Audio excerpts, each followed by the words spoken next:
কোনো ব্যক্তি যদি এই কথা বলে যে ফেরাউনেরও ঈমান ছিল এই জন্য ফেরাউনের লাশ নষ্ট হয় নাই, এই কথাটা কি মেনে নেওয়া যায়? এই যে আমার পাশে যাকে দেখতে পাচ্ছেন, এই মঈনুদ্দিন সাহেব এই কথাটা বলেছেন এবং উনি একজন সুন্নি মুসলিম নিজেকে দাবি করেন আর কি। তো আমার আজকের এই কথাগুলো যদি আপনারা অন্য কোনো ঘরোয়ানার কোনো আলেম শুনেন, আপনার জবাব দেওয়ার প্রয়োজন নাই। শুধুমাত্র সুন্নি কোনো জনতা যদি আমার এই কথাগুলো শুনেন, আপনার কাছে আমার প্রশ্ন যে এই ব্যক্তি ফেরাউনকে কাফের মানতে নারাজ, এই ব্যক্তি ফেরাউনকে ইমানদার বলছে এবং প্রকাশ্যে তার সম্পর্কে আমি কিন্তু ব্যক্তিগতভাবে কোনো আলেমকে গালি দেওয়া পছন্দ করি, আমি গালিই দিই না, কারণ গালি দিয়ে কোনো দিন সমাধান হয় না। এমনকি এই যে মঈনুদ্দিন সাহেব, ওনাকেও আমি গালি দেবো না, কে লেখকে গালি দেবো? আমার পরিবার, আমার মা বাবা, আমার উস্তাদ, আমার শিক্ষকরা, আমি লেখাপড়া হয়তো নাই, 1 2 পর্যন্ত পড়ছি, কিন্তু আমারে গালি দেওয়া শিক্ষা দেয় নাই তারা। এই ব্যক্তিটা বলছে যে ফেরাউন সে ইমানদার ছিল এবং অতীতে তার আমরা অনেক রেকর্ড জানি, এরকম বলেছে যে আমরা ঢোল তবলা বাজাই হলো এই কারণে, এটা আমরা ঢোলের তালে তালে আল্লাহ আল্লাহ জিকির করি, ঢোলের তারে তারে তিনি আল্লাহ আল্লাহ জিকির করেন। তার আরও রেকর্ড যে মানুষ মারা যাওয়ার পরে এই লাশকে সামনে নিয়ে আমরা দেখছি তারা মনে করেন ঢোল তবলা বাজাইতেছে। তিনি আবার নতুন করে একটা ডায়লগ দিলেন যে ফেরাউন ইমানদার ছিল। এরপরে আমার প্রথম প্রশ্ন হলো, যারা সুন্নি আলেম আছেন, যেহেতু তিনি সুন্নি দাবি করেছেন, যদি তিনি কওমি অঙ্গনের কথা বলতেন তাহলে আমার প্রশ্ন কওমিওয়ালাদের কাছে থাকতো। যেহেতু তিনি সুন্নি বলেছেন, এজন্য সুন্নি আলেমের কাছে আমার প্রশ্ন হলো যে তিনি কি আসলে মুসলমান, বা সুন্নি আকিদার যারা আপনারা আছেন তারা কি এই মুহূর্তে তাকে আপনারা কি মুসলমান বলেন কিনা? তিনি যে মুসলিম এই বিশ্বাস কি এখনও আপনাদের আছে কিনা, এটা একটু আপনারা বলবেন।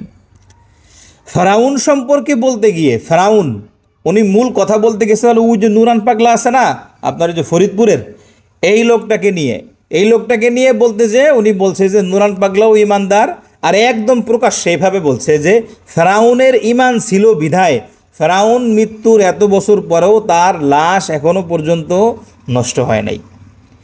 এই যে আকিদা, আমি যে বিষয়টা বলি, আমারে কিন্তু আমি দেখছি যে আমি ওই যে মুফতি আব্দুল মালেক সাহেবরে নিয়ে একটা ভিডিও করছিলাম, সবাইরে বলছিলাম আব্দুল মালেক সম্পর্কে। আমার অনেক প্রিয় কলিজার টুকরা আমার সুন্নি ভাইয়ের আমার অনেক গালাগালি দিছে আর কি, হ্যাঁ, আমার কারণ আমার ওহাবি বলছে আমারে, এরপরে আরও অনেক কিছু বলছে। তো যারা আমারে বেশি গালাগালি দিছে তাদেরকে আমি বেশি ভালোবাসি, তাদেরকে আমি অনেক বেশি দোয়া করি, আল্লাহ তাআলা তাদেরকে নিরাপদে রাখুক, ভালো রাখুক, সুস্থ রাখুক, তারা যেন আমারে মনে করেন এরকম আরও বেশি বেশি গালি দিতে পারে, ঠিক আছে? আমার মনে সকলের জন্য ভালোবাসা, কিন্তু আমি তো আব্দুল মালেক সাহেবের পক্ষে কোনো কথা বলি নাই। আমি কথা বলেছিলাম হলো এরকম যে বড়দের ভুল বড়রা ধরুক, ঠিক আছে, কিন্তু আব্দুল মালেক সাহেব হাফিজাহুল্লাহ তিনি একজন ভালো আলেম, তাকে আপনারা মেহেরবানি করে কেউ ব্যঙ্গ করিয়েন না, গালি দিয়েন না। কেউ যদি ভুলও করে, হ্যাঁ, তার গঠনমূলক সমালোচনা এটা করতে পারে, বাংলাদেশের মানুষ হিসেবে আমিও পারি, কিন্তু মনে করেন গালি দিয়ে কখনো কোনো সমস্যার সমাধান হয় না। আপনি আদালতে গেছেন কোনো সময়, দেখবেন উকিলরা যারা উকিলের একজনের চুল আরেকজনের টেনে ছিঁড়ে ফেলে উকিল, কিন্তু ম্যাজিস্ট্রেট কি কখনো চুল ছেড়ে?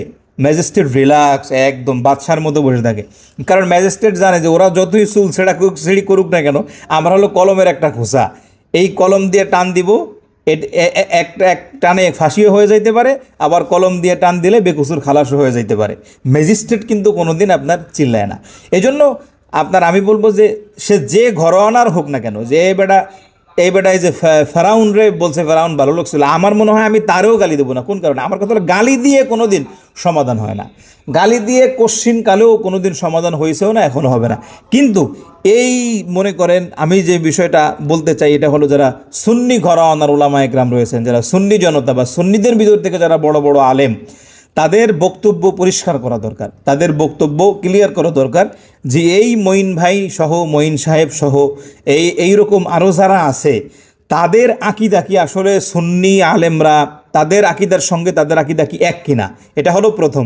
আর দ্বিতীয় নাম্বার, যদি তাদের আকিদা এই মঈন মিয়ার আকিদা বা এই আকিদা যদি এক না হয়, তাহলে জাতির কাছে আপনার এগুলো পরিষ্কার করা দরকার যে সে সুন্নি না, সে সুন্নি, তাকে আমরা মুসলিম মনে করি না, হ্যাঁ, কারণ তার সঙ্গে সুন্নি জনতার কোনো, সুন্নি আলেমদের কোনো সম্পর্ক নাই। কেন এই কথাটা কেন বললাম শুনেন, শুধুমাত্র কাজ করা লাগে না। মনে করেন আমার আয়ত্তে 5 জন লোক আছে, আমার আয়ত্তে যাদের গার্জিয়ান আমার আয়ত্তে। এই 5 জন লোক যদি কোনো অপরাধ করে আর আমি যদি এই অপরাধের প্রতিবাদ না করি, তাহলে এই কাজটি আমি করেছি, এই কাজটিতে আমার সমর্থন আছে বলে এটা প্রমাণিত হয়ে যায়। কথা বুঝছেন কি বলছি? আমি 5 জন লোকের অভিভাবক, যদি আমার এই 5 জন লোক কোনো কাজ করে, যদি আমি এই কাজটায় তাদের অন্যায় কাজে বাধা না দেই, তাদেরকে না আটকাই, তাদেরকে বেশি না বলি, তাহলে এই কাজটি আমিও সমর্থন করি বলে প্রমাণিত হয়ে যায়। ঠিক এই কারণে ইনি যেহেতু নিজেকে সুন্নি দাবি করে ইনি, তো এই সুন্নিদের আকিদা আর এই আকিদা কি এক কিনা, হ্যাঁ, যদি সুন্নিরা চুপ থাকে এই মুহূর্তে, তাহলে কিন্তু এটাই প্রমাণিত হয়ে যাবে। কারণ যেহেতু সে নিজেকে সুন্নি দাবি করছে, এজন্য সুন্নি জনতার উচিত হলো, সুন্নি আলেমদের উচিত হলো বাংলাদেশের মানুষকে জানিয়ে দেওয়া যে এ ব্যক্তির সঙ্গে আমরা কেউ নাই, এ ব্যক্তির কথার সাথে নাই, এ ব্যক্তি আলাদা। এটা যদি মানে ক্লিয়ার করেন, এটা ক্লিয়ার করলে সব থেকে মানুষও উপকৃত হবে। আমিও কিন্তু একজন সুন্নি মুসলমান, কথা বুঝছেন? আমি সুন্নি না, আমার মনে করেন দাঁড়িয়ে আছে, আমি নামাজ পড়তেছি, তা আমিও তো সুন্নি।